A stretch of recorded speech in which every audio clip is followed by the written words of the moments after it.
Morning, everyone. Another video message from me. Hope you're all well.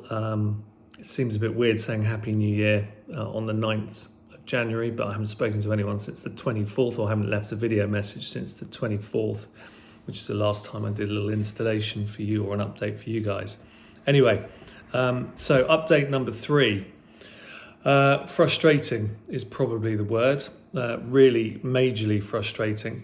But I know I say it is what it is quite regularly. But what else can you say?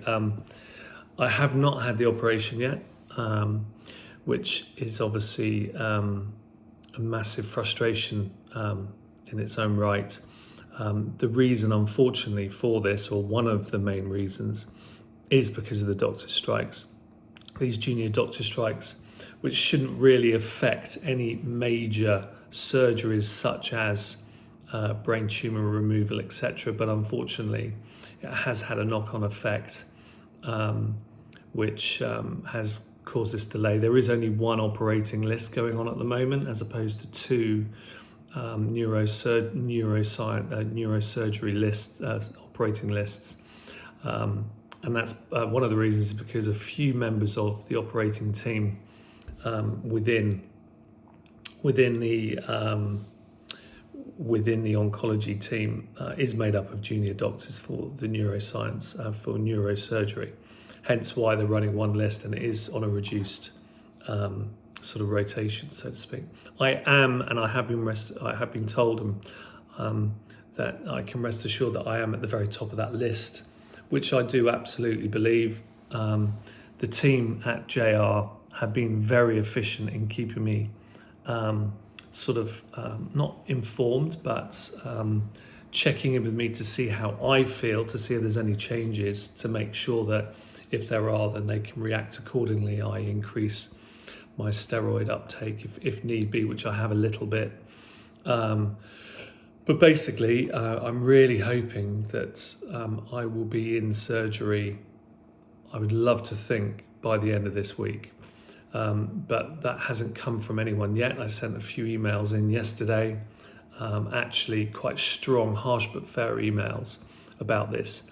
The only thing I'm upset about with a little bit is the communication has not been forthcoming. And I feel that since my last comms with the waiting list officer was on the 20th of December, we're talking nearly 3 weeks now, and I'm the one who's had to call them to say, where are we?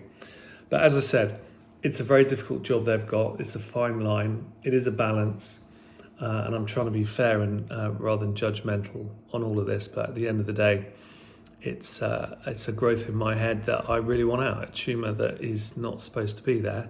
And we need to get cracking on with what we can do as soon as possible. So anyway, there's a long sort of update on where we are with that. As soon as if I hear anything else today, I will put probably a second very quick clip together and give you an update. Anyway, so that's that. I don't feel any worse than myself.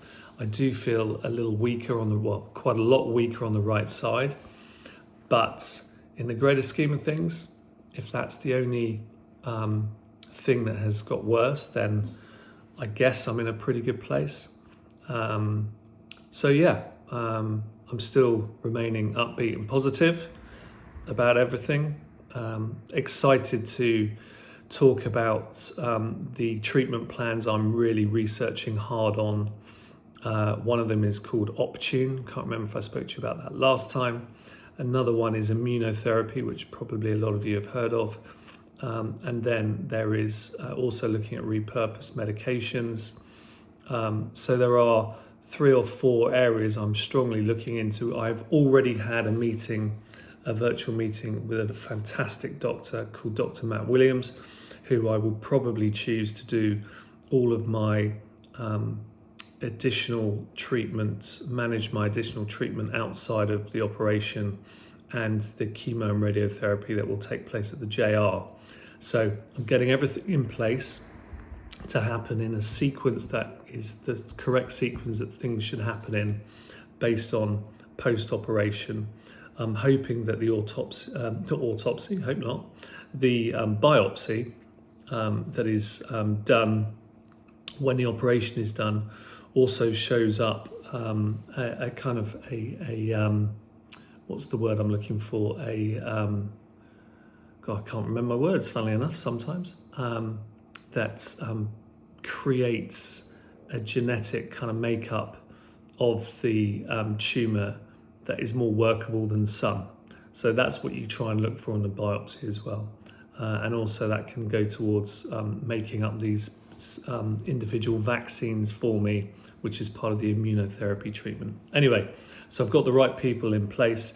The funds, the last thing, I know this is a long message, but I couldn't even be talking about this without the massive support everyone has shown me.